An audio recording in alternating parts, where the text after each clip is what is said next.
So in 2015, I learned Python for the first time and I liked automation. I was obsessed with automation and I wanted to automate almost everything. In 2019, I became a software developer freelancer. I had a simple script that automated this. I just write the task, what is done, what is yet to be done on Microsoft Excels, and I just hit enter, generate an invoice for this. That was a nice automation. I gave it to some of my friends. It was a bit popular among them. For the first time, I had this idea of a crypto agreement system where you can manage your tasks, your payments, and your agreements in just one single place. But I wasn't very motivated to build this until I met a few people from Russia. They were like, we don't have a platform that accepts us just because we are from Russia. Later, I met someone from Malaysia and from Indonesia. They are like, just we are from different country, we're getting paid less. Imagine we have a platform that can give you verification without showing your country.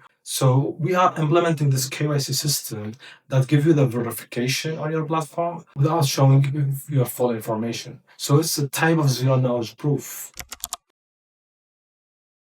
Few years ago, when I apply for a job, maybe I apply for 20 jobs and I got 2 or 3 interviews out of them. But in the last few months, the problem become much worse. You have to apply for 600 jobs before you actually get 2 or 3 interviews, and it keep getting worse. Too many people they think the problem is the AI is replacing us. Well, it's kind of true. The AI is replacing the labor work, but the high skills work are not replaced. The human creativity is still needed. So what's actually happening is the number of jobs are increasing and the number of talent are increasing and just becoming messy and chaotic. That's why we made the AI job match.